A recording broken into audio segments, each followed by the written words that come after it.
Hey everybody, Mike Jeffers, and welcome to another episode of Open Mic. Today I am with blues legend Jimmy Burns. He is here. We're at Buddy Guy's and we are talking about a small portion of his life, because we could talk for like 6 hours about his entire life, but we're going to cover a few points on that.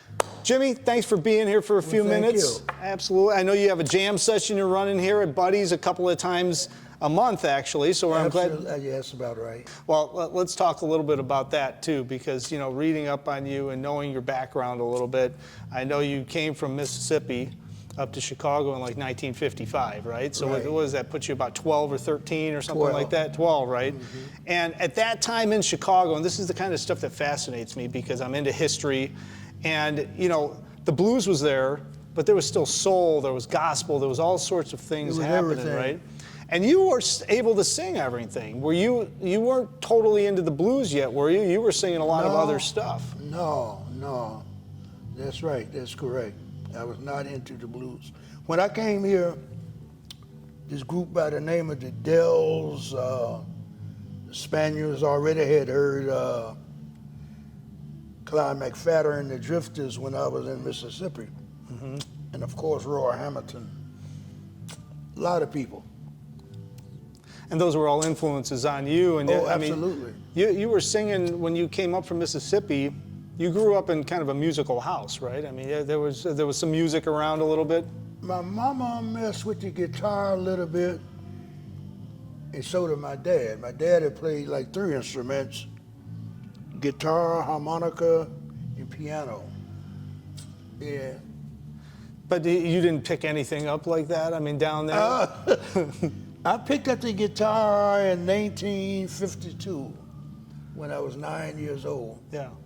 Playing open tuning. I didn't know the difference in the tuning, Mm-hmm. but I played with what they call it the diddly bow.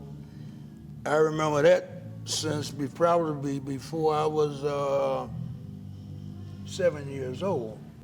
I'm always curious why you picked it up. Was it because you saw your father using it, or was it something like it's just drawn to you? I learned the diddly bow from my father, Okay.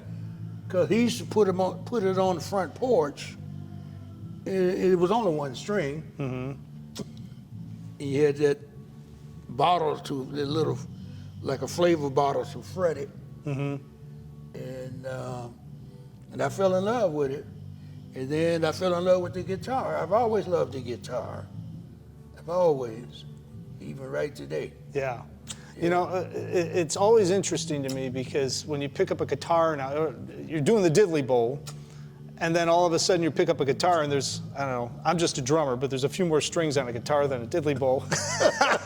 So did you learn by ear? Did you just mess around with it? I mean, what was the process? Even now, still by ear. I'm not a trained guitarist. Mm-hmm. Believe it or not, I'm still learning how to play the blues. And I never really had instructions. If I did, it was very little. Since it's Delmark Records' 70th anniversary, why don't you talk about when you first met Bob Kester, how he ran into him? I first met Bob some years earlier than when I recorded. And at the time, I was working with Rockin' Johnny and his band at Smoke Daddy's. Mm-hmm. Smoke Daddy hadn't been that long open. Is that the one on Division? Yeah. Yep. And me and Johnny put it on the map.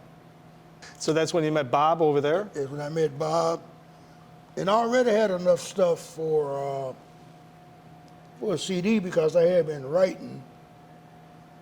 I had started writing like in the early 70s and had stuff like Leaving Here Walking, Better Know What You're Doing and all that stuff.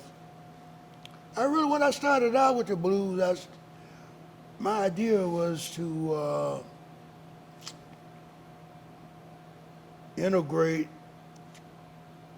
other blues, with country blues. So my favorite blues is still country blues. I forever loved Lightning Hopkins. Mm-hmm. But that's when I met Bob, and he came down there one night to Smoke Daddy's. Next thing I know, I'm in the studio with a band. And they played it right. Yeah. and it turned out to be won Independent Record of the Year. You know. So then after that, we started doing other stuff, and they never told me what I could do or couldn't do. Right. You know, I had pretty much like had artistic freedom, and that's what I liked about them, and still like them.